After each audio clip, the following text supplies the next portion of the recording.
The following program is hosted by immature, irreverent, obnoxious, and often disgusting young men. Listener discretion is advised. This time on Nude Clan, step right up, step right up. We got ourselves a 50-plus campaign of hours for a casual game. Shall we play a game?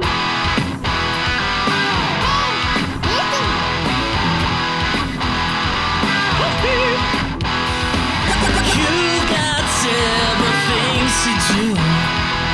You've got work, kids in school. What do you do when it's all over? How do you hand something from one player to another? Dark soul glides. So turn on the TV, pick up the controller and play some games with the new clan.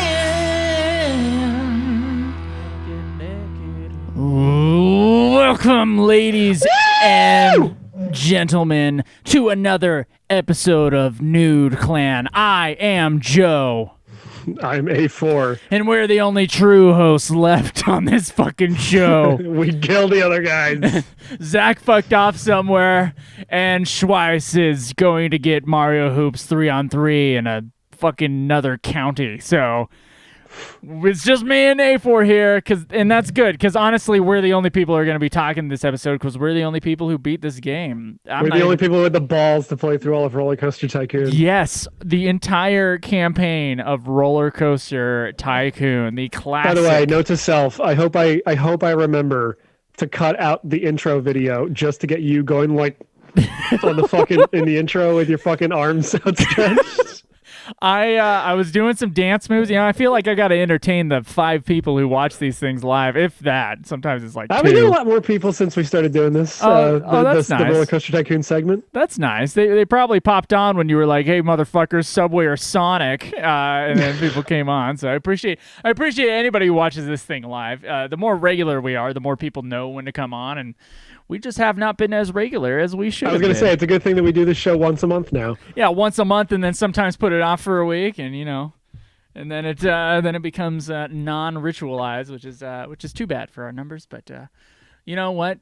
Every person is an important person in our books, in our listenership, and we really appreciate it when you guys reach out or get on the Discord and talk to us or see us live every first Sunday of the month, unless Schweiss fucks up at work, and then it has to be pushed off.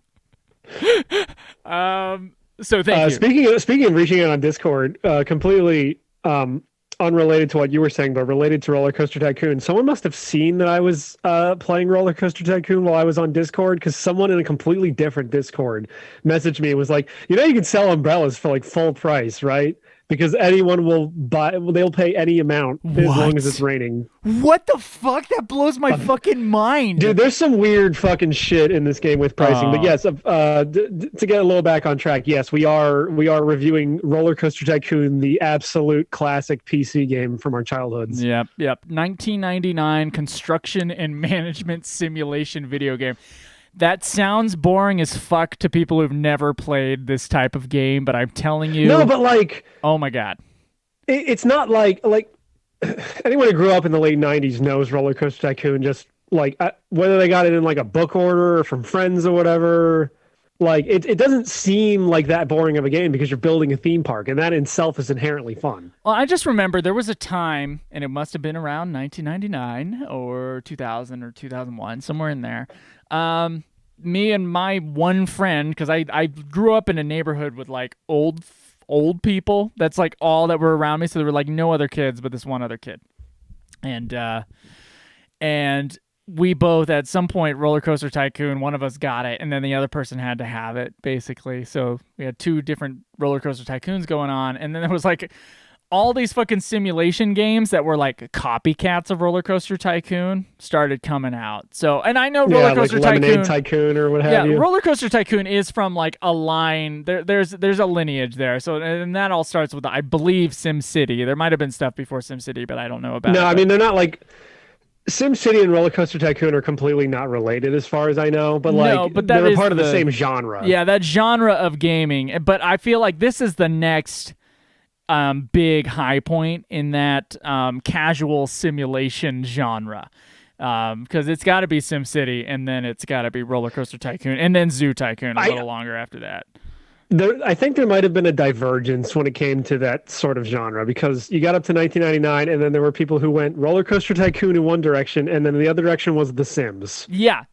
Oh yeah, and The Sims. The Sims is another great pinnacle pillar of this kind of genre that we're talking about, which is like 90,000 hours making your own little world on your PC genre. Like whatever the fuck whatever that is. And it's not a war game. It's not like Warcraft or something like that, even though it has like the over the head thing, clicking people around and all that shit. I loved this game. I remember RollerCoaster Tycoon 3 had probably come out by the time I was able to get this. So maybe it was later than 99. It must have been like 2004 or something. I don't know. My timeline's all I want to fucked say up. was like 2004, 2005. I do remember there was a choice of 3. I remember 3 being in existence, and I bought the first one because I don't know, I must have came across like $10 or something like that, and it was pretty cheap to buy at Walmart. This RollerCoaster Tycoon, and I played this a lot, and eventually I did get 3, and I played RollerCoaster Tycoon 3 a lot, and apparently 2 is just a reskinning of 1 with like new areas. I wouldn't even call it a reskinning. It's more like it's an expansion pack. Like it's more like RollerCoaster Tycoon 1.5. Not to say that it's bad per se. I think 2 is like the definitive version of this type of RollerCoaster Tycoon game. So much so that modders have made a version called Open RCT2, which is like, you can make it like widescreen and whatnot, and add all this extra shit in and have all the campaigns from both games in there. Yeah. So. Kind of a big deal, at least for casual games, it certainly was. And then on top of that, the other simulator games started. So there was like a million. So there was like the good ones, I would say, which were like RollerCoaster Tycoon and Zoo Tycoon. And then there was like a series made by like one company that was like Sim Coaster, Sim Mall, Sim this shit. Like it was just that was all Maxis as far as I know. And I do remember not just having this as a kid. But I also had Sim Theme Park, which is like only Sim in name. Like it's not made by Maxis. It's made by like a European company. It's the same company that made like Theme Hospital, and they had another game called Theme Park, which is what that one was based on. But yeah, dude, it was okay. So Theme Park Inc., known as Sim Coaster in the United States, apparently. Yeah, it's just like a copycat fucking game for this from EA. EA did it. And just to kind of like, it seemed like as a consumer, like they were just trying to pile on the success of RollerCoaster Tycoon. I don't blame them. RollerCoaster Tycoon, I don't know if it's sold well, but like every kid I knew had it. So I played those games because a friend of mine got like a 5-pack where he got like 5 of those like rip-off title games, along with just regular Zoo Tycoon and RollerCoaster Tycoon, and they were just not on the same level. They were just like shit versions of it. The only difference was that you could ride the rides there, and then when RollerCoaster Tycoon 3 came around, then you could ride the rides there, and it was better. That was the big deal when I played Sim Theme Park, was there was a first-person ride the rides mode, but then they came out with fucking RollerCoaster Tycoon 3 and it was over, so it didn't matter. Yeah, it's just like, okay, we'll take the one thing you had above us and we'll be able to do a 3D version of RollerCoaster Tycoon and it'll be great. So anyway, this game came out in 99. It was developed by a Scottish guy named Chris Sawyer, who had apparently made some sort of management game before, and the money that he got from making that management game, I can't remember what it was called, I don't have my phone pulled up right now. He went and he started just like traveling the world, and he started going to amusement parks, and that kind of like sparked the idea for a game where you like just create amusement parks. And he coded it all by himself in some sort of archaic coding that I guess people don't use anymore, and it's a really difficult way to code. And x86 assembly language, which I guess programmers would know what the fuck that is. All I have read about it was that it was just like not not a really optimal way to code a video game. It's actually like really difficult apparently. There's And the one he made before was Transport Tycoon. Transport Tycoon. Interesting. Okay, so he made RollerCoaster Tycoon. And I think the only other people who worked on it was like someone did the art for it, and then someone did the Simon music for Foster, it. yeah. Which is I think his logo comes up during the first initial scroll, but it's in like that isometric art style that the whole game is in, so that would make a lot of sense. Yeah, and it did really well, and eventually like a company bought up RollerCoaster Tycoons, and they reskinned it and made RollerCoaster Hasbro Tycoon 2. Atari / Infogrames. Yeah. They made RollerCoaster Tycoon 2, which helped continue the success of the franchise. Then RollerCoaster Tycoon 3 was a big hit, and then who bought them up? Who started fucking up? I remember there's some big history with the companies where like after RollerCoaster Tycoon 3, another like mega company took over. And I want to say it was Atari, because I think like Atari is handling all of the new RollerCoaster Tycoon stuff that no one's really into. That is it. So Atari takes over, and apparently they have just like all the RollerCoaster Tycoons. I watched like a video on this like a month ago or something like that, like on the history of these things. Atari has just been fucking up since the beginning of time, but the people who made 2 and 3, after Chris Sawyer did his thing, which were all great games, 1, 2, and 3. Basically, they all did well. They're the ones who are making the Planet Coaster games and the. Well, that's Frontier Developments. Frontier Developments, I think, was the main developer on RollerCoaster Tycoon 3. Yeah. And they eventually split off and made Planet Coaster and Planet Zoo. Yeah. So the real sequel to RollerCoaster Tycoon 3 is actually Planet Coaster, which was interesting to find out.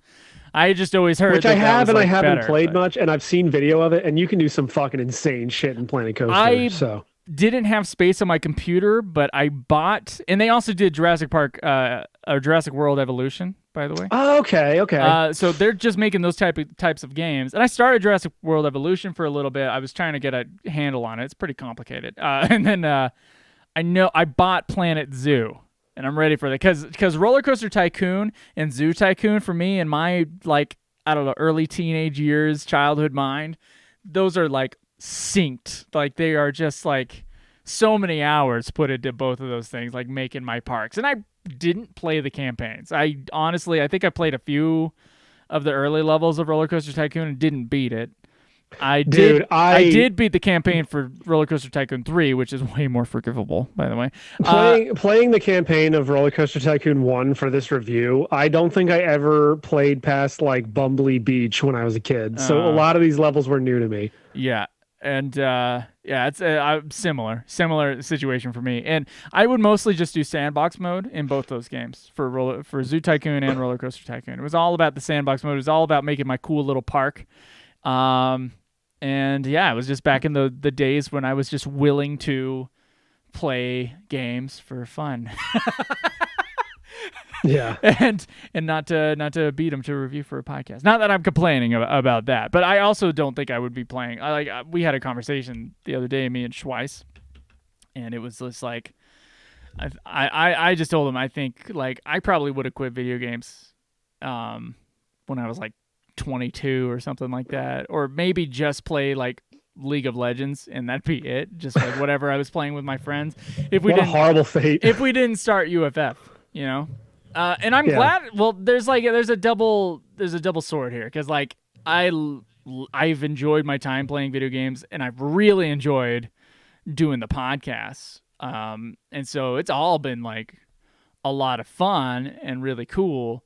And so I don't know. So but would I have been like more productive? I probably if I had done other things. But no. So I don't know. I don't know where I stand. I don't know where I was going with that. But basically, like, yeah, this type of game is only like the time sink have a ridiculous amount of fun kind of game. If you're in sandbox mode, but there is a campaign, and we beat that campaign, and that campaign is all 21 levels, really fucking long, mm-hmm. really long, and there's no way to speed it up. That's why I initially agreed. I thought you could speed up the time, I thought so too. When I but found that out is, you couldn't, and that every is- level is essentially just a hard 3 or 4 hours, I'm like, oh, oh yeah, this is a problem. Now, granted, it's easy enough that I didn't lose ever, but I lost once. oh, that sucks. I lost once, and I probably lost an hour and a half of my life on that.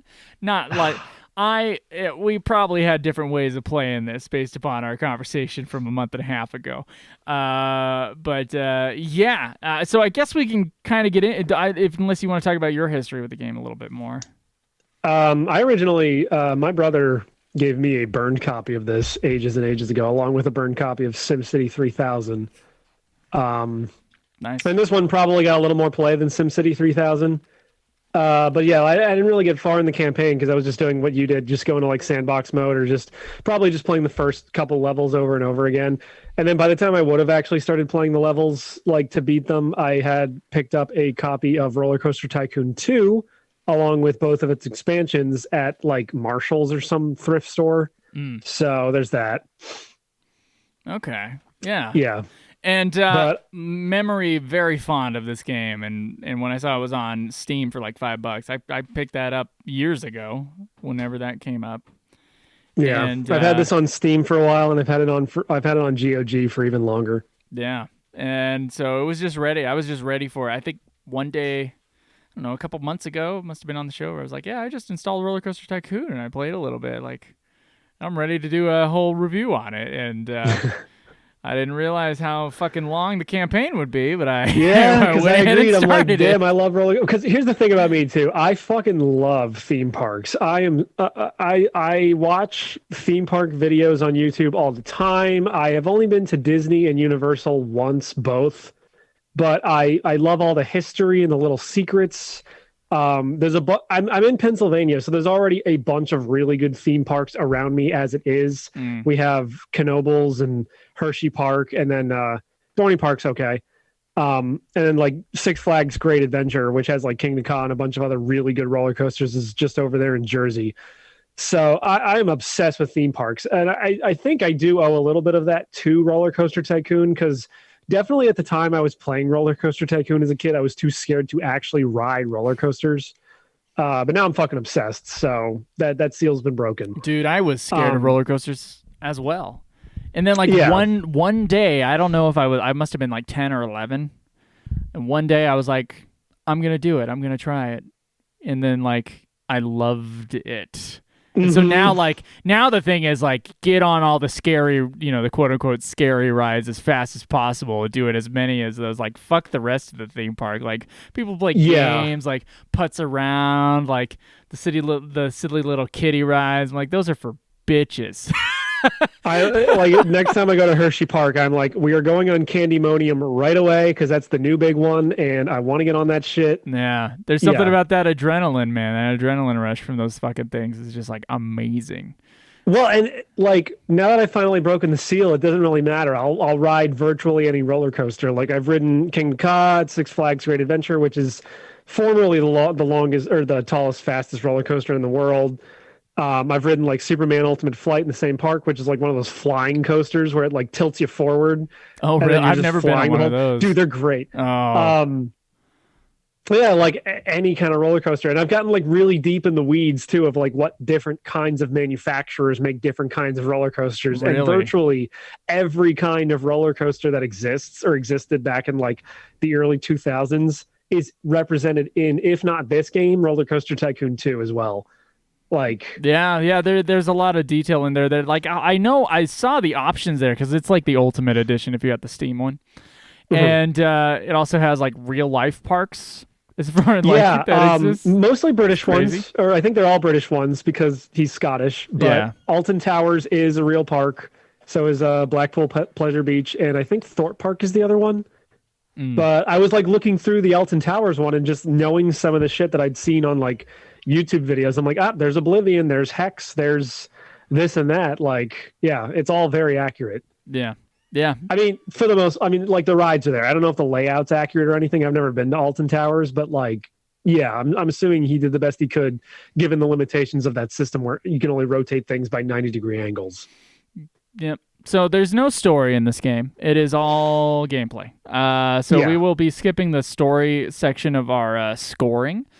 And we'll be going straight to gameplay. So how this game plays, it's just, it's a simulation game where you have a few assets and you have like a park entryway, and then you start building. If you are playing the campaign, then of course there's already going to be some rides, there's going to be some stores, you might have some employees already set up. It depends on the scenario. It depends on the scenario. Every scenario is different, and it usually has a time limit. It will say like October year 3 was probably the most common one, which of course is 3.5 hours.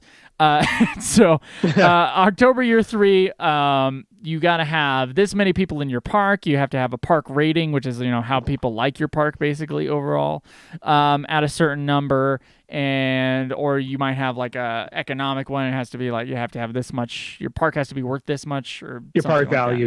That. Yeah. And so those are kind of like that's kind of your goal, but it's like those goals are not usually very difficult to hit after you get a hold of the game, which I had already played this as a kid, so I already kind of knew what this game was all about. And as you basically have to be asleep at the wheel to not like hit those goals. Yeah, in certain, I've got a couple close calls and I did lose a level. There were a few close calls, but there's enough tools to sort of help you like rectify that just in case. Mostly like if I needed a certain population goal by the end, I would just like start hitting yes on like every single advertising campaign you could do like a couple months before the end. And there's a lot of options in this game. Certainly not as many as like RollerCoaster Tycoon 3 or something like that, but you can like bulldoze land and put paths down, and then like you can of course put the preset rides, which are kind of basic rides that you would see at any amusement park, and then you can buy a roller coaster to put down, or you can create your own roller coaster, which usually you can save the custom designs as well. Yeah, you can save the custom designs, and you are literally just like, you have some confines in the campaign mode as far as like how much things cost and all this other stuff, but really it is like the world is your oyster, and you can do basically whatever you want with it, within certain limitations, and you can work on research and unlock new rides and new stores and stalls and stuff like that. And then you staff your park. You have 4 different types of staff members. You have like entertainers that go around and entertain people, and they have like a few different costumes. That's kind of fun. Then you have like you have maintenance security people. Guards. You have security guards, and you have handymen, which is like your janitors, basically all over the. That don't ever do their fucking job, even when I set the fucking parameters of where they're allowed to go. All over the park. I never had a problem with those guys. And then like there's just so much customization, and then like people start rolling into your park. You can click on the people and they'll tell you what they're thinking, and you'll have occasionally like little news alerts or something like that, or the weather will change, and then like people's behavior changes based upon that. And then there'll be like little complaints like, oh, this is dirty or whatever, and you gotta like sick a handyman on stuff. And all the while that you're managing the park, you're also building the park, and you're setting your prices, and basically, well, not everything you need to run a business is in here. It's definitely simplified, but it is like you're running a big like roller coaster amusement park, and it's great. Yeah, and, like. Is there anything about you're not running Disney World, but you're running something akin to like maybe a Cedar Fair park on the smaller end, or a Six Flags on the bigger end, depending on how big your park is. Yeah. So, and you can you can put down trees and stuff like that, and every little thing you can have it themed if you want. Like there's so many like little options in this game. It's just like, yeah, and especially if you have the expansions, which at least I'm pretty sure the version you and I had on Steam has both expansions installed. Yeah, it does. And I don't know, man. I just really find this game to be endlessly charming and just a lot of fun to just sink a couple hours into, and just like plink around. It's a time sink. Yeah. Just beating a level, time would melt away. Yeah. Like with how engaging this game is, just because you start getting into like the little nitty gritty, and then when you finally like got everything exactly the way you want it, and you just zoom out and you just get a view of your park and everyone having fun, and it's just like, oh god, it's so satisfying in the weirdest way. Yeah, I don't know what the trick here is with this thing, but I think this like Scottish dude is a genius. Frankly, like being able to make this game apparently in some horrible coding language that nobody likes, and also like making it so just fun without having like it's still engaging without having world-ending conflict and like a lot of like I don't know, like trying to like put out fires all the time. Sometimes there is like, things you have to deal with management wise, like issues and stuff like that. But otherwise, it's really just like a slow paced kind of like just enjoy your time, just build your world. There is like as kind of a creative person who often does like a lot of like planning or scenario making in my own real life, like. There is like I guess that gene in me is switched on with these kind of games, and I could just get lost in this kind of shit, just like making a park. I don't think that's just exclusive to creative people. Like I'm a creative person as well, obviously, and like artistic shit. But like every kid I knew in school back in the day had this game, and I don't think it's just because, like, it probably appeals to creative people just because of that aspect, but like. It's sort of like I almost feel like it unlocks that creative instinct in people who aren't normally creative just by virtue of it being like you can make your own roller coasters, you can do this and that, and like just sort of letting you place anything where you want. Because like a lot of the time, the stuff you place down in this game is just flat rides that all look the same, but like the way that you can like place it wherever and make the paths like loop around or just sort of theme everything to like you sort of bring it all together. Exactly. You can theme it. So you can like make all your roller coasters like wooden and brown looking and then have like brown paths, and then you can have like Western kind of like motifs all over the place, and you can theme each section of your park. I did that a lot as a kid. I themed a lot of sections of the parks and stuff like that. I didn't do it too much now just because now I don't have as much time. And I started playing after like the first 4 levels when I caught on to how long the game was going to be. I started playing really differently. And I also like realized all the game's tricks pretty quickly. So I was just like, okay, gentle thrill, gentle thrill, gentle thrill, gentle thrill, gentle thrill. Yeah. Information kiosk here, like information kiosk details. there. And then I was just able to let the game just kind of go and just like auto do its own thing after a while, which was kind of lame. But that's because the campaign was so long, and I don't really know if I should necessarily judge it. It's not built for people like us who are going to play through every single scenario and really like, just want to get it done so we can get a review out. But I mean, like, just from a person who's just playing it for the first time, that initial charm of even just little details, like naming the ride whatever the fuck you want to name it, and then like having it scroll around the marquee on the entrance. So you just see the words like butthole coaster or whatever the fuck, like going around the entrance. And it's just like, I did that. That was me. Yeah. And it's so small, but it's so, it like matters. It does. It's really cool. It's a really cool game. And I can't believe that just one guy kind of made it. And it's so complex for just one person to fucking And he clearly knows his shit. Like I said, virtually every kind of roller coaster type that was like big in the late 2000s or early 90s is represented in this game, and if it's not in this game, it's in the sequel. Yeah. In a way that like I don't even think the newer games have really done.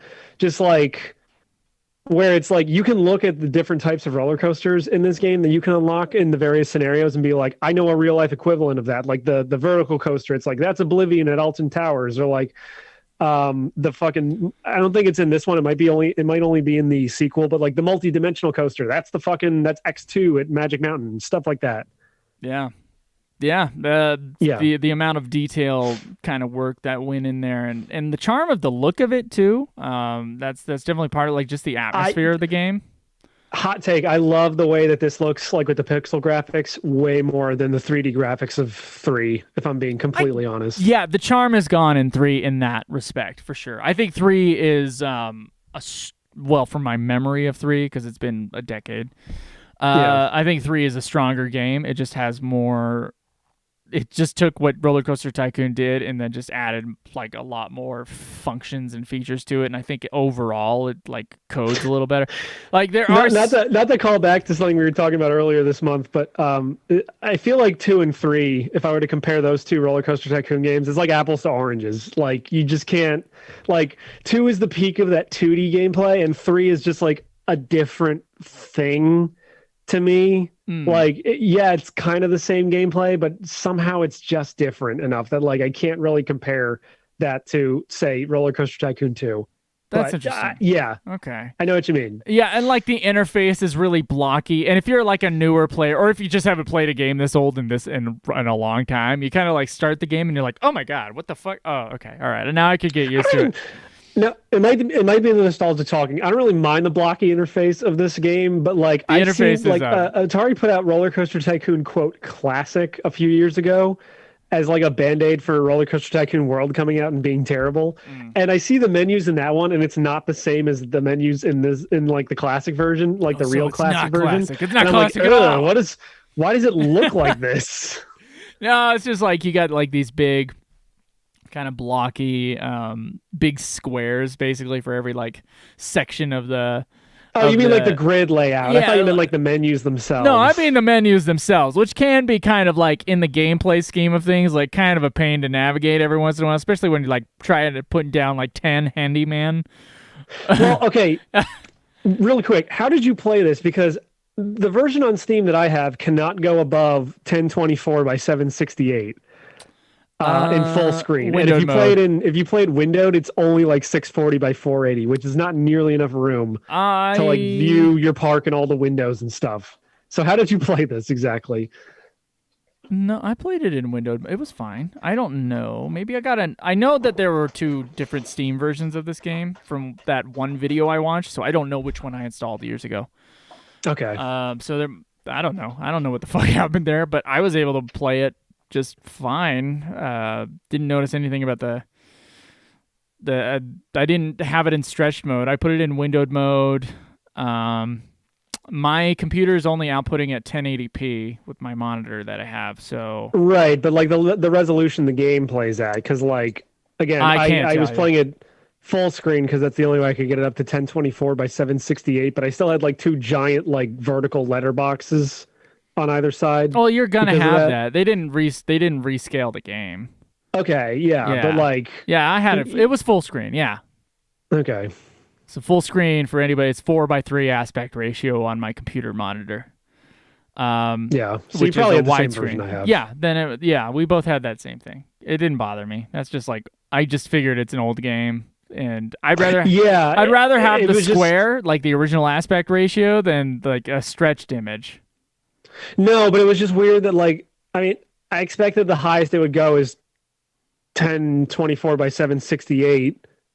But like only full screen for some reason. If you tried to play it windowed, because if I tried to click away from the window when I had it full screened to like do anything else, I was afraid I was gonna like freeze the game and crash. So I just like I was playing RollerCoaster Tycoon that day. I could not do anything else. Oh, I did not have that be a problem at all. Oh, okay. Yeah. So it was windowed mode and it was fine. Crash the game.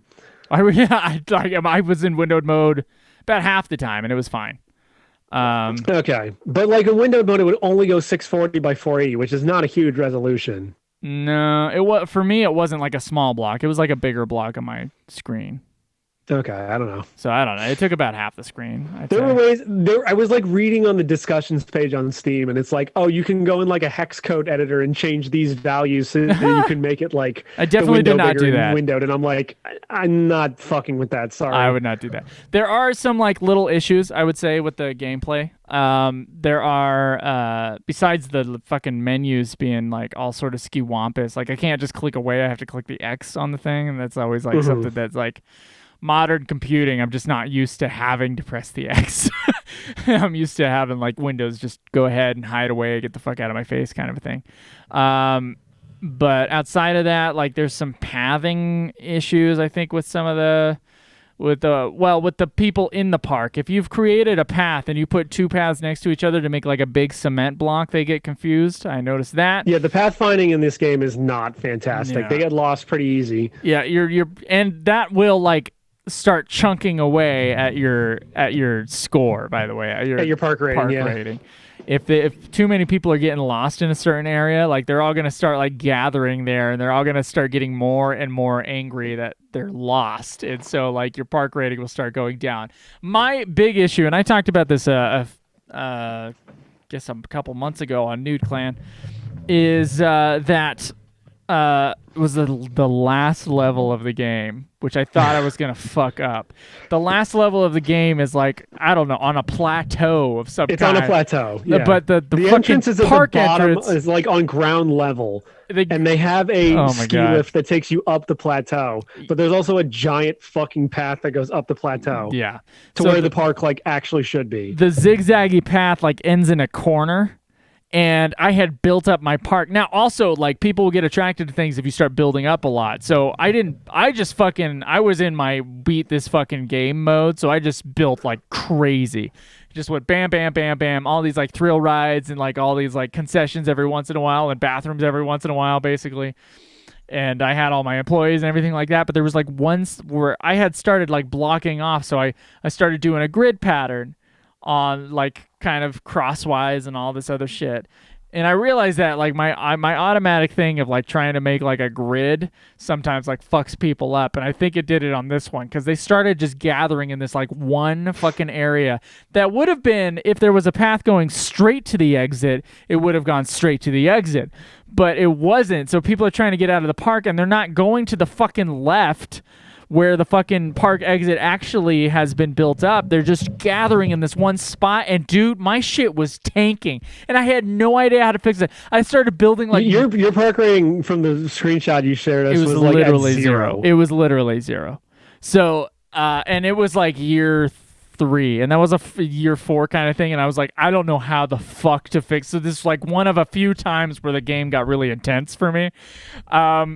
It's like, I started just fucking like, I built monorails everywhere. I just tried to get like the monorail paths, you know. It was like fucking, there's 3 different ways to get, and then I built another path on the opposite side of the park, like maybe to like filter some people out.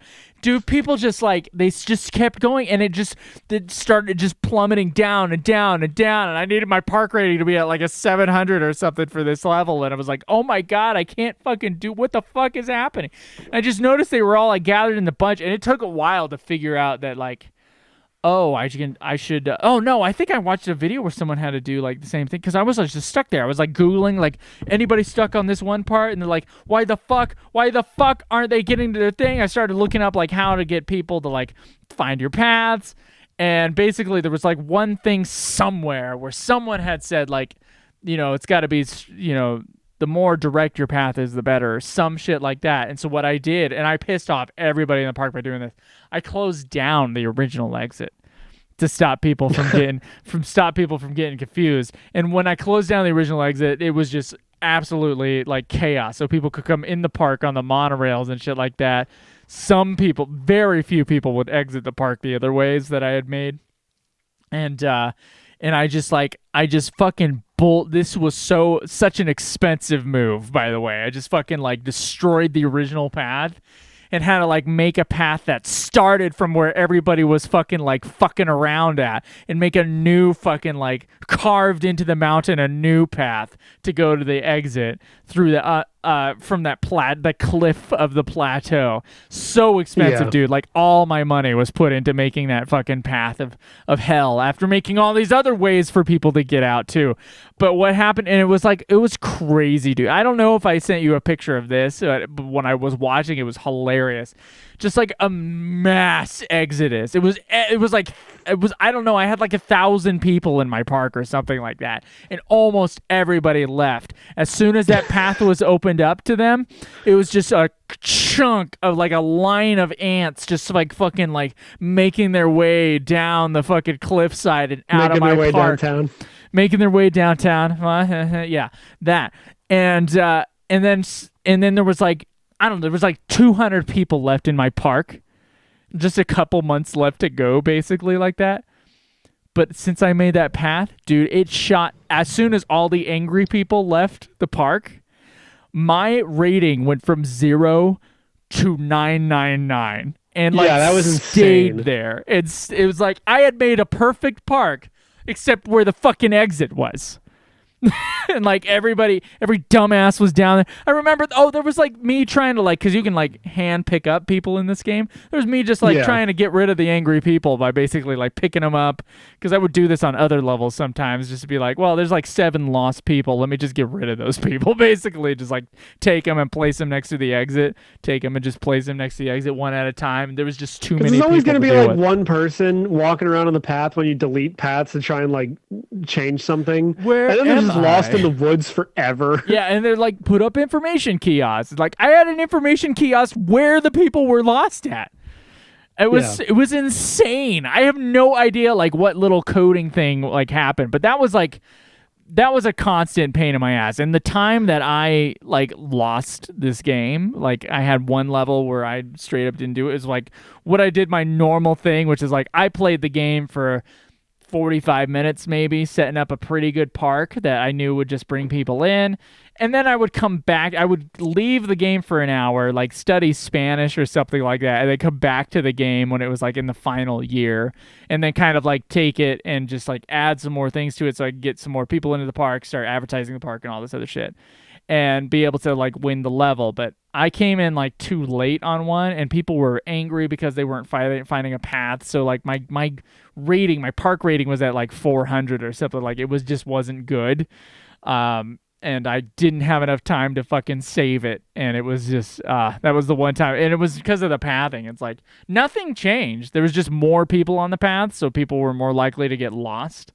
And then the lost people, all those like little like, all those little angry complaints like build up, and then your points go down. So that was the one time I didn't do it. And there was only one other park that was a pain in the ass, which is the second to last level, which it would be. I want to hear your thoughts on that second to last level, which was actually probably the most difficult level in the game. Yeah, I would agree. Although I will say, with the pathfinding thing, I didn't have the same problem on Thunder Plateau or whatever that last level is, with everyone getting stuck. What I did have a problem with the pathfinding was my fucking handymen, because I would mark out their regions where they were allowed to go, but you could only do it in chunks of like 4 units by 4 units, like a square. So like it wouldn't always be perfect, and there would just be like these places eventually in my parks that I deemed vomit nexuses, where it would just be like, this is the road where all the vomit is. And I watched videos that I found out people get more mad if your pathways are dirty with vomit, and that's how vandalism happens. There's like no other reason for it. So you don't even need security guys as long as your paths are clean? I think, yeah. But like what happens was like there would be like one path just covered in fucking vomit, and I'd watch my handyman and he's got that's his region, he's supposed to be cleaning that, and he would like go all the way around here and all these other places and then come back, and when he's supposed to turn like left to get on this path he would go right, and I'm like, no, and I just like get in the window and pick him up manually and put him down and be like, clean that now, or I would hire another handyman just to clean that like one road, because like that happens so many fucking times in different parks. The reason Joe is complaining about the second to last park, which I also agree is probably the hardest campaign in the whole game, Rainbow Valley, is because you are not allowed to terraform the land in any way, and you're not allowed to get rid of trees. So constructing of course it's any in a forest. Ride, what? Of course it's all in a forest. Yeah, it's in a forest, and you're not allowed to change the height of the land or whatever, and you're not allowed to get rid of trees. So building virtually any ride in that part is a giant fucking nightmare. Same thing trying to build a fucking path to get to the said rides, because you have to build around the trees and everything. I did it, but good screaming Christ. Just trying to fucking build roller coasters, because it's also in a valley, so like any roller coaster I built was already starting at the top of the hill. So I basically had to like end roller coasters with like a chain lift up. The only one I had, go to like a flat section and turn around. I had one roller coaster in that entire park. Oh, I built like 7, but I couldn't imagine building any more than what I had, and I built it in the water. It's like my one roller coaster. Yeah. The water is your friend on that park when you're building roller coasters. Yeah.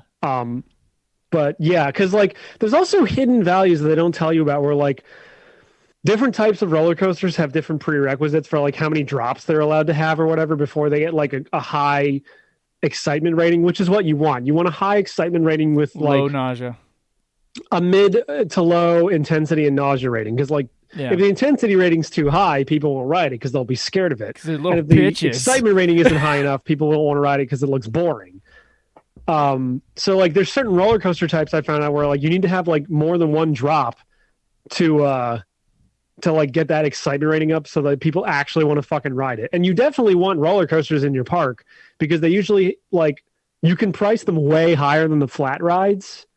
That's true. And they usually have pretty good like throughput where a lot of people can get on a roller coaster at one time. So the line's not super duper long. I mean, it might get long eventually, but generally they put a lot more people through roller coasters than say a carousel or a fucking haunted house. Yeah, I don't. So, I've never been to a roller coaster park where it wasn't like a super special ride that charged you. I've only been to parks where it's like entry fee only, and then there's like I don't know go-karts you have to pay $20 for. So, but it's such a. I've only seen it like town fairs will have that where like each ride costs a certain amount of money, but. Never in my life I've seen that, but yet I use that like crazy. I had all $1 parks. That was one of my keys. After I was like, okay, I'm sick of the campaign of this game because it's way too fucking long. All right, everything's all $1. I'll see you in an hour. Like, you'd make a good amount of money, but I know that there are like more things you can fuck around with the pricing. Well, I was pricing things based on like what I assumed I would pay for a roller coaster and whatever within like the first 2 levels. And then whatever the fuck was like the first park where there were already some rides. It was like the 3rd or 4th campaign. And I saw that they were charging like $5 for the roller coasters. And that's when I was like, oh, this is how much I'm supposed to be charging. As for parks where it's free admission and you pay per ride, I have a very special case here in Pennsylvania where we actually have that. It's called Knoebels. It's a very rustic old park up in like coal country where it is free admission. You don't have to pay to get in the park and there's no like fences or anything around the park. And you can either buy books of ride tickets to get on, you know, each ride individually, or you can get a hand stamp so you can ride like everything unlimited, including like coasters. I think the only exceptions to that are there's a pool there and there's the haunted house, and they specifically made the haunted house not ride per, you know, for the wristband because people would ride it too much and get bored and start fucking around with the ride. So yeah, like I actually do have a real example of that here, but you also got to remember that this dude's Scottish, so like he's probably basing all this stuff on like stuff in the UK in the 90s. So like there's a very real possibility he might have been basing it a lot on like town fairs and stuff, because besides Thorpe Park and Alton Towers and Blackpool Pleasure Beach, I can't really think of a lot of UK theme parks. So I'm not a theme park guy. I mean, I like going to an amusement park every once in a while. No, but that's what I'm saying. There's like, only one in Utah. I kind of know so this stuff. So I think that might be where he's coming from, why a lot of the parks in this game are pay per ride as opposed to pay for entry. It was actually more frustrating for me to get a park where the rule was to pay per entry, because then I would just like anytime the thing said, oh, people are saying your park entry's too cheap, then I would just raise it $10 every time I saw that. Yeah, I did the same thing. I did $5 increments. It was just like, boop, boop, boop, boop. Okay, guess it's too cheap. And then I hear it again. Boop, boop, boop, boop. But I found out like 3 or 4 levels in, you can be pretty fucking expensive with how much you're charging for rides, especially if they're roller coasters, and people will generally pay them. I would also, with the flat rides like carousels and haunted houses and stuff, I would eventually just like, there's that one tab you can open that just shows you all of your rides, and I would sort them by profit. And if and I'm at the bottom usually was like your bathrooms, which are making like -50 an hour or whatever. Yeah. But I would see like at the carousel or the haunted house or whatever, flat rides were down in the negatives, and then I would lower the price on those rides, because eventually after a few years, people aren't going to be willing to pay $1.50 for like a carousel. Yeah, I always so thought that was interesting. If you lower the price, they will start riding them again. I always thought that was interesting that like sometimes the ride is like too expensive and you're like, what the fuck? It's like hardly anything at all. Yeah. And I don't know the game mechanic for like what made that decision. I never figured it out by the time I was done, but I don't either. I generally went by the same rule every time, where it I was will like thrill not- rides would be $1.50, $2. Gentle rides would be $1 to $1.50, and then after like 2 or 3 years, I would check my rides, and if people weren't paying for them anymore, or I would like check the little tab that lets you see like everyone's thoughts on that ride specifically. And if there was a lot of people going like, I'm not paying that much to go on this, I would lower the price, and suddenly the line would fill back up. okay. But roller coasters generally, based on size, would be like $3 to $5 for me. And what I was talking and that to you was usually before, enough. yeah, each of these campaigns is like 4 hours long. It's like 3.5 to 4, something like that. There was like Yeah, depending on two how that many were nice years. and short. And short means 2 hours. Yeah. So I did start like getting with the campaign, which is of course I don't really think that's the way to play this game. I think not. really is like play the campaign, like 2 of the campaigns, and then go into sandbox mode and like make the park of your dreams, and just like slowly whittle away on that. Although I will say, if you do beat every level in the game, you unlock Mega Park, which is just a giant sandbox level that's flat. Yeah. Yeah. So, I started playing it where I was just like set up my perfect park and then fuck off. I don't know if you ever did that. I could never leave it alone. Okay. I would leave it alone sometimes if I was at a good spot, but not for like hours at a time. I would always come back and like double check on things. If I left, I would have the little message ticker up so I could see if like anything crashed or if people are having trouble finding something, and fix that as needed. Yeah. Sort of like micromanaging. But yeah, I could never leave it alone for like the entire 2 to 3 hours. The OCD in my brain or whatever the fuck just wouldn't let me do that. Yeah, so that's gonna be kind of interesting. The thing that I'm looking at this gameplay score, right, and it's out of 10, and I'm thinking about, well, I love this game and I love the gameplay, but the campaign's way too long. But then again, I didn't play the campaign the way it's necessarily supposed to be played, right? And then I'm thinking about like future games in the series and like the functions they have, mostly just 2 functions, which is speed the fuck up. And then, speed up the time so you can get money a little faster and just play the game at a faster pace if you want. I can't remember. And then there's if also RollerCoaster Tycoon 2 has I think the it speed does. up function. I think One it does. quality of life function that I know is not in this game that is in 2 is having a little ghost like profile of whatever roller coaster or ride you're putting down before you put it down. Here it just shows you like what tiles on the ground are going to Yeah. be taken up by the ride, but it's not showing you like how tall or the shape of it. In RollerCoaster Tycoon 2, they programmed it so like it has like a little like ghost image of what you're going to put down where, Oh, and that's it interesting. really helps you fucking like visualize it. Because there were a few times where I put down a ride and it was like rotated the wrong way. Yeah, the or whatever exit's the in a fuck. weird spot, and you're like, God damn it. Yeah, and Yeah, I had to delete had it the and same do problem. it again, and I lost some money in that transaction. So yeah, like this game, I think for gameplay, I'm giving it a 9 because it's really good, but I already know the quality of life enhancements that are added to 2, and they're very few, but they're very, very necessary to making this game just like a perfect 10. Yeah. I don't know if any of the RollerCoaster Tycoon games are a perfect 10, mostly because I've only played 1 and 3. But they are certain. You should really play 2. They are certainly 9s on the gameplay. Like they have their little quirks that are little dumb, like, but this one is, well, I'm not really remembering any from 3 that were like horrible quirks or anything like that. I do remember having problems with like some of the landscaping in 3. And it was like Yeah, but you're dealing with like 3D graphics at that the point, so that might be a perspective whole different issues thing. there. This is like a grid-based system. Yeah, and sometimes, by the way, with that, there were also like times where I was trying to build a path or something, and I really could not find a camera angle where I could actually see what the fuck was going on. Yeah, that too. Yeah. Yeah. And like you'll switch to like underground view or whatever, like view like height markers on paths or like ride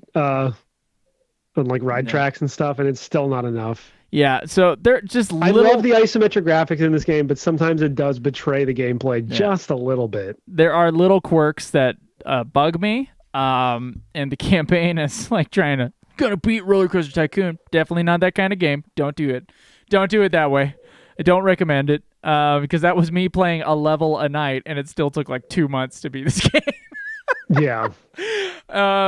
And Yeah, before I realized that you guys were gonna not do the episode last week, I was like, Do I have enough time to beat fucking RollerCoaster Tycoon before the I next told you recording way session? before. I'm like, okay, you're gonna do RollerCoaster Tycoon. A for it. It's longer than you think it is. A for it. It's really long. A for it. Like Yeah. all these Hence texts. why we didn't. Hence why we didn't do this last month. Yeah, exactly. Graphics and design. Fuck. Just to truncate this, I'm gonna say 9 because I love the way this game looks and like just imagining the amount of work that went into making all the sprites for not just like yeah, literally every fucking person looks the same with a different colored t-shirt, but like the fact that they had to have all these different sprites for different roller coaster cars and like different rotations and all these other things, like this game just looks amazing. Like in that sense, I know it might be a bit antiquated by today's standards, but I just love that isometric view. It really has its own kind of charm that I think is lost in 3D games because you could just, view it at any angle. Yeah. Whereas like here, it's, I don't know. It's like the difference. It's the difference in charm between like the sprites in say Donkey Kong Country or like Super Mario RPG versus like Mario 64 or Donkey Kong 64, where putting it in 3D, yeah, it's more graphically, like it has more graphical fidelity, but you're kind of losing that artistic sense of like, I can only make this viewable in like 4 angles. And nostalgia has a lot to do with it too. But yeah, I love the way this game looks. I'm going to give it a 9. I like the way this game looks. I do have problems with those big, square, ugly windows. So I'm going to give it an 8. The wonderful, colorful world. It is limited in its scope, but it is. It's really charming. It's really wonderful for the time. On a new computer, it looks fuzzy and all this other shit. But if you can kind of like put that kind of, your new biases to the side of like how things look now, and you can kind of put that to the side and like get yourself in 1999 mode with like the square, big ass square monitors. With the rounded glass screens that weigh like 9,000 pounds. If you can get yourself back into the Windows 98 days, then you can really like enjoy the way that the game looks and its charm. I do think the menus are terrible, and I think I remember I do have an image of playing this for the very first time, and I think I had the same like thought then. It's just like, oh, that's really messy looking. It's just real. It's like too much on the screen all at once, and there's no way to like shrink it. It's just there. Yeah, not being able to shrink the windows was kind of a pain in the ass too, because like you'll get like the pre-made roller coasters, you could like click a little button to see a preview of what it'll look like when it's built, but you can't make that window bigger. So if the roller coaster is bigger than the window, which is I want to say 100% of the fucking time. Yeah.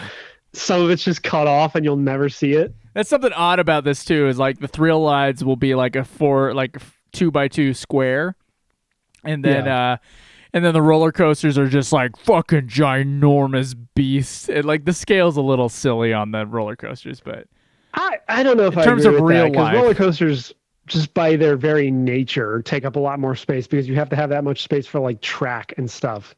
They do, but I would say like 8 times, the size of a thrill ride, not like, 12 It depends times. It depends on the coaster model you're building. I think the scale is perfectly fine here. I think the real issue just comes from the fact that like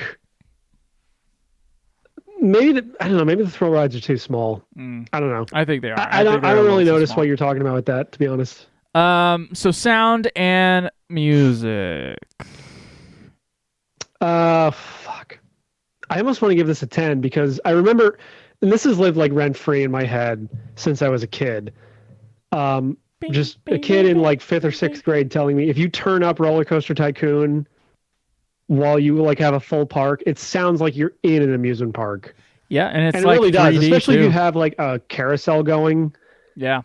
Like just the sound design in this is fucking 10 out of 10 perfect. I mean, I got really sick of hearing the carousel songs after a while. And there isn't really too much music to speak of outside of that. Like you can, especially if you have the expansions, you can set rides to play certain songs. Like I would play like the Haunted House to play the horror style music. Yeah, you didn't Every need- once in a while, I would play a rock song from a roller coaster. I'm pretty sure you don't need the expansions for that because I remember that from when I was a kid. Okay, Yeah, I only remember from 2 and not 1. yeah, But or I'm just remembering 3, but you Okay. could do it in this one. fuck, I really want to give this a 10, just because like it really does. If you have headphones on, you really feel like you're at a theme park. Like the screams when they're going down a roller coaster hill, and just the general chatter from the crowd, and like the fair music from the carousel. And it's not all one thing. It's 3D. So if you move around, like everything's kind of within its own stereo space, you know? Yeah. But like it all fits so well. It does all fit. It does all fit. And the problem is that I have the track for Roller Coaster Tycoon 3 is in my head. More than I did listen to a track of Roller Coaster Tycoon here before we started. I was like, oh yeah, that's the song. But and it's not music I enjoy. Like I wouldn't just put it on. No, Anyway, but like, but it fits the game and it fits what it is, you know. So I'm gonna give it. I have like theme park autism, and I'm not going on YouTube and just listening to the background music from like the Lost Continent at Universal Studios Islands of Adventure on my free time. You know what I mean? It it's also not meant to be listened to. There's only a couple tracks, like, but as an enjoyable form of music, like yeah, that's true. just to listen to music. It is atmospheric. Yeah, and it does not get annoying. Like Weirdly, it no, doesn't. because if you have a carousel in your park, you're gonna be hearing those songs hundreds of times over, and Yeah. it just didn't get old. Weirdly, Yeah. the like calliope sound. There's basically like the intro track for the park. I think each park has like a. Do they each have it? Like I'm hardly even remembering it. So it must not. So and you wouldn't want to play like 4 hours of something and have some annoying fucking melody just like going all goddamn day long that you can't switch off. So. I mean, if you build carousels, that's how it will be. Unless you turn the music off. You can turn on them off, which I did. So and that's an option. So if you don't like the music, you can turn it off. Weirdly enough, I didn't, and I still didn't get tired of the sound. And I've been playing these games since I was like 10. Yeah. So I think I'm going to give it a 10 based on that, just because like I'm still not tired of hearing this game. I'm gonna give it a 9. There are like loops in the like chatter thing that I've noticed, and there's just like little things like that in the quality of it. And I don't really like the music, like in the main menu. Like it's not music that I enjoy, so it's gonna be short of a 10 for me. But I think it's good for the game that it's in. Yeah, I'm gonna give it a 10 just because it fits perfectly well, and I've seriously been listening to these exact same sound bites and songs for 15 plus years, and I'm not tired of them. All right, replayability. I mean, do we have to talk about this? No, as a 10? dude, it's an instant 10. It's an instant. It's an 10. instant 10. I beat the entire campaign for this, and I was starting to get burnt out by the end, and I'm thinking like, I could still play more of this, to be honest. I could if it was sandbox mode. I don't know if I would want to do if like look, this is how you're supposed to play the campaign. You're supposed to be like, you know, or I guess, I'm a teenage kid and I'm coming home and I did my homework. Now I'm gonna play some Roller Coaster Tycoon campaign for just a few. Yeah. I'm gonna play it for like an hour and a half before my mom yells at me to go do some chores and then I'll come back to it, and you play it over the course of like 8 months. Like you don't. Yeah, exactly. Not 2 months. No, not at all. And then you start like getting really like obsessive with all the things you can do in the sandbox mode that you wouldn't before, you know. So that's really the way that it's supposed to be played. But yeah, that's the way it is. So I'm adding up everybody's scores here. Let's see. Like I'm not saying we should review Roller Coaster Tycoon 2 anytime soon because I am burnt out. But if we were to do that next month, I would be totally down to play Roller Coaster Tycoon 2. That's how good this game is. I'm like tired of it, but I'm still like I could play more. It's weird. It's like the Chinese food of fucking video games. It's like I'm full, but I could keep going. Yeah, it's really really excellent. So it's this magical little nexus of just like perfect fucking like I don't know what it is. I don't know what that Scottish leprechaun put into this fucking game to make it so addicting. Scottish leprechaun. I know. But like whatever he did to make this game, it's just so fucking engaging and addicting. I don't know what it is, but like yeah, Like, I've been playing this game for like more than half my life, and I could still play more of it. Yep. So the scores are as follows. For gameplay, we both gave it 9s. For graphics / art design, A4 gave it a 9. I gave it an 8. For sound and music, A4 gave it a 10. I gave it a 9. And replayability, we both gave it 10s. This is a wonderful game to replay and play in sandbox mode, especially. So that because we skipped the story section, that's a 74 out of 80. Which if you cross multiply with the fraction bullshit, you get 92.5 out of 100, which rounds down to 92 out of 100 as the official Rounding score. down again. It is rounding down. It is not rounding up. That is the official Nude Clan policy, even though we have fucked up before. Schweiss fixed the scores for the ones that we fucked up on. It is always a round down. So congratulations, RollerCoaster Tycoon, for a 92 out of 100. I think a fitting score for this game. It still holds up in a lot of ways. It's just a lot of fun. Yes. And if anyone listening wants to play RollerCoaster Tycoon, it is on Steam. Although I personally would say maybe get Open RCT2, which is like a mod / special launcher, which lets you play it in wider resolutions and sort of amalgamate all of the campaigns from RollerCoaster Tycoon 1 and 2 into one game. Nice. Yeah, I've seen a million fucking videos about OpenRCT2, and it looks fucking incredible. I'm probably going to download it when we're done recording this, actually, because I do have RollerCoaster Tycoon 2 on disc. So nice. Yeah. Do I have it here? For the people, I have it here somewhere, but yeah, I have RollerCoaster Tycoon 2 on disc. So this is the 17th greatest game of all time, according to Nude Clan. Because it's the only games that exist are ones that have been reviewed by Nude Clan. Obviously. All the games, well, not all the games. Sorry, we got 3 R games in a row for this ranking. So Rocksmith has a 93, just barely beating it out. Then RollerCoaster Tycoon below that, and RollerCoaster Tycoon is tied with Resident Evil 7 Biohazard for 92, and Halo 2 has a 92 as well. Wow. So, fitting place, I think, for RollerCoaster Tycoon. Wonderful game, wonderful experience. Don't play the campaign in a hurry. Just have fun. You just have fun. Yeah, that's what it's actually made for. It's not made for me in this moment in my life. It is very much a casual game. It is not the kind of game that you would quote unquote beat. Gotta be one of it's got to be one of the greatest casual games of all time. I would have to agree on that. We got to hit it against what? SimCity, The Sims, Zoo Tycoon. And I wonder if RollerCoaster Tycoon 2 really has all those quality of life improvements, then that's got to be the greatest RollerCoaster Tycoon, right? I would personally sign off on that, just having played a shitload of it as a teenager. It's the one I haven't played. That's what I feel. I'm like, come on. Because just imagine RollerCoaster Tycoon 2 is like RollerCoaster Tycoon Plus. Like, imagine if it was just a little better. Yeah. And had a little more stuff in it. I can imagine that. But what about 3D and you can ride the rides? As much as I love the ability to ride the rides, and like I do like RollerCoaster Tycoon 3 a lot, and honestly, this is really making me want to go and boot up Planet Coaster because I have it and I haven't really played it. But just something about, again, it's 90% nostalgia here. Just something about that like isometric pixel art style is so it's simplicity. Like you would think this would be, and I know Atari tried this, but I guess they fucked up on it. Like it'd be a great thing to have on like this.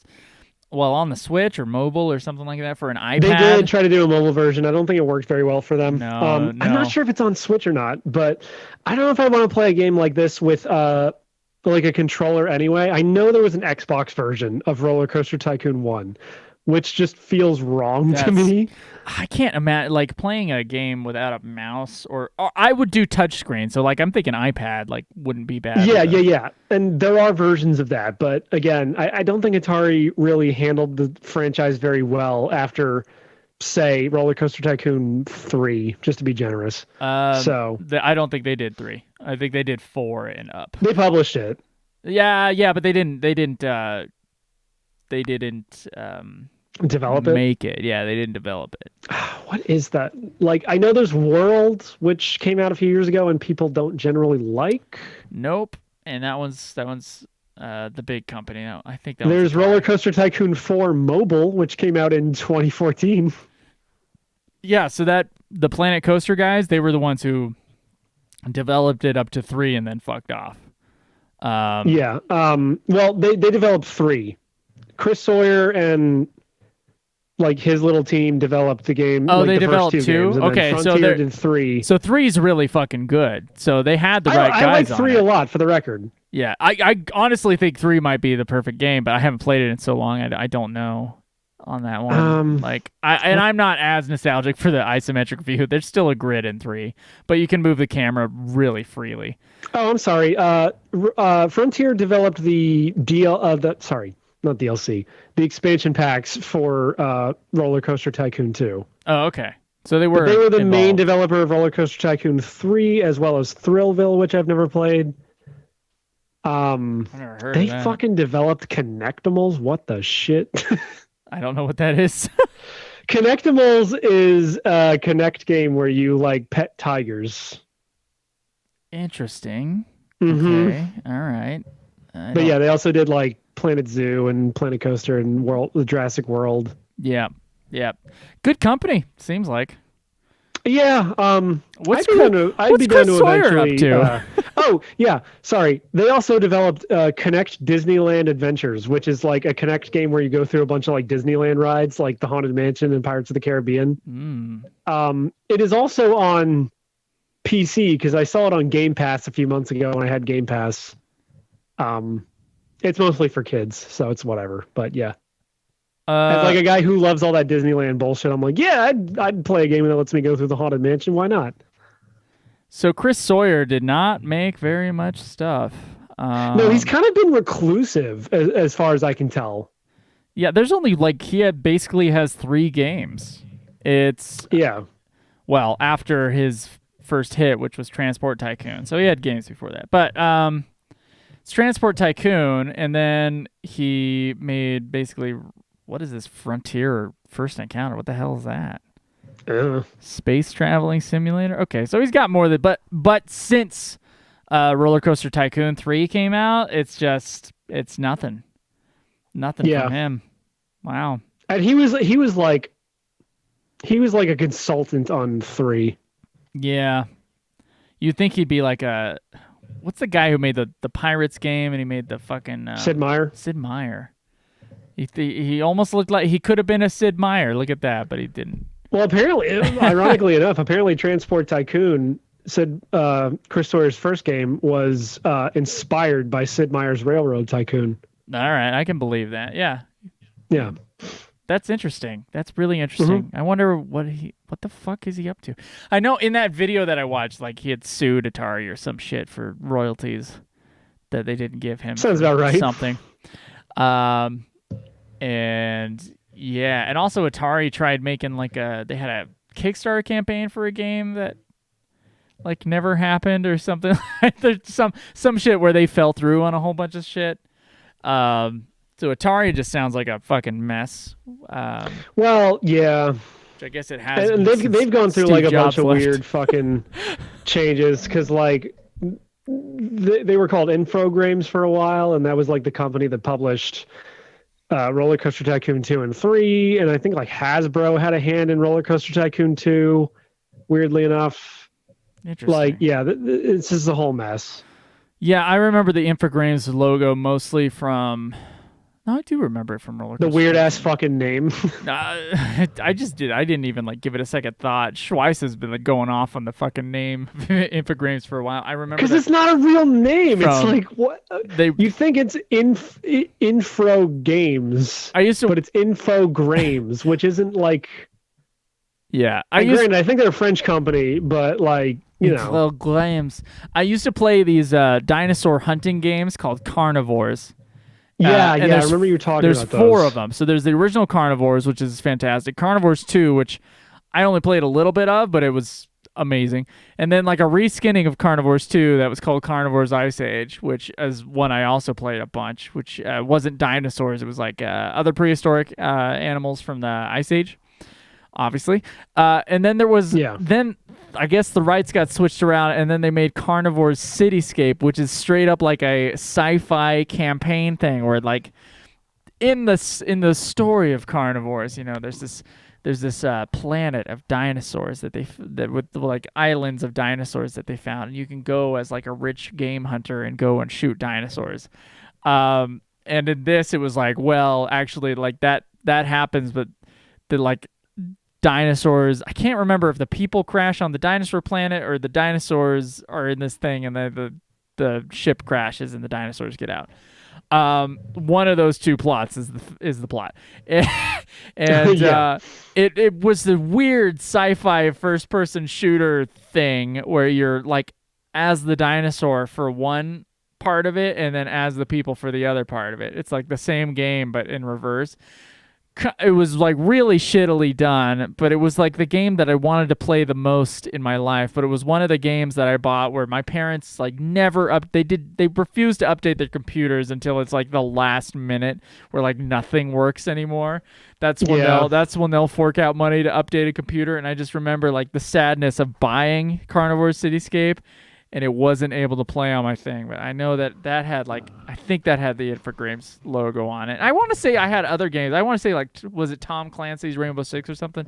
There were games with Infogrames logos. I remember Infogrames as a thing. Maybe. I had Frogger 2. I think I still have Frogger 2 on disc here, which might have this is one of those logo on it. This is one of those funny things because like actual like good games were always about, or what games that are now considered classics were always like $10 over the games that I played.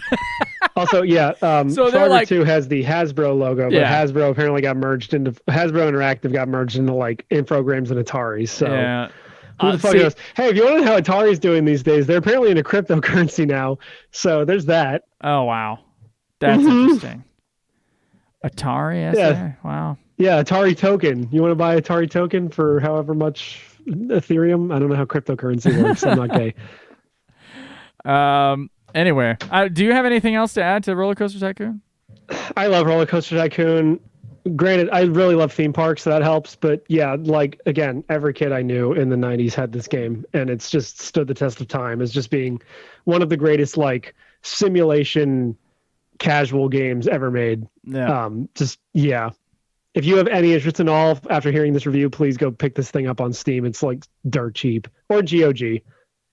Yeah, it's solid title, and it's still the fun factor still holds up, even if like the fun factor holds the interface up, doesn't. And it is like one of the biggest time sinks I can think of in terms of video games, where you will just play this and hours will go by, and you won't even notice. Yep.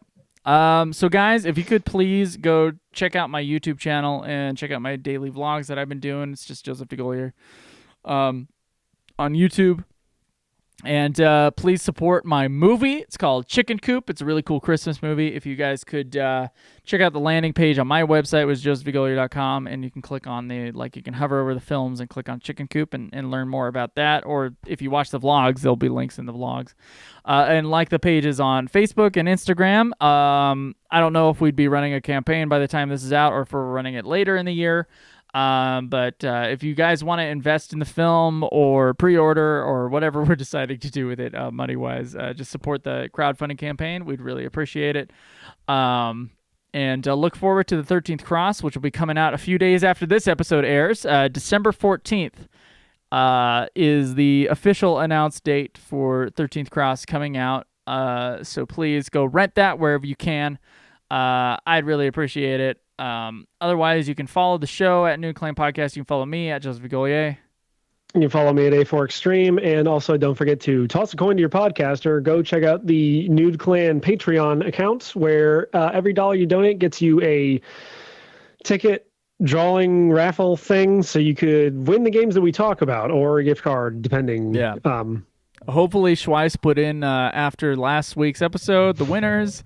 You might want to text him when he gets to this episode. But yeah. Yeah. Well, he just needs to mix them all at once, but he always like takes his sweet ass time with this shit. I don't know why he does that. I don't know why he's always Mr. Put Off things now. Dude's got 3 kids. What do you want? It's not that he's got 3 kids. That's not the reason. It's because he's fucking like, I don't know, addicted to working. It's not a bad addiction to have, if I'm being honest, but yeah, I get what you mean. Not at the expense of everything else in your life. I don't get it. I'm on a totally opposite philosophical view on work. Completely. Typical Californian. I'm not Socialist. even Californian. I'm from fucking Utah. I know. I was in California for 2 years. Like, come on. And now. it's changed you irreparably. No, and California also, like, the people work like crazy over there. It's not like they fucking don't work over there. Like, that's a fucking, I don't know. I saw quite the opposite in California. In fact, people were like way more intense about work than I was when I got over there. Even like working my shitty job that I went to, it was like really, just because there's so many customers and shit like that, it's way more stressful. Yeah, it's just easy to make fun of. Yeah, and it's an easy target. Yeah, it's easy to make fun of things when people don't know shit.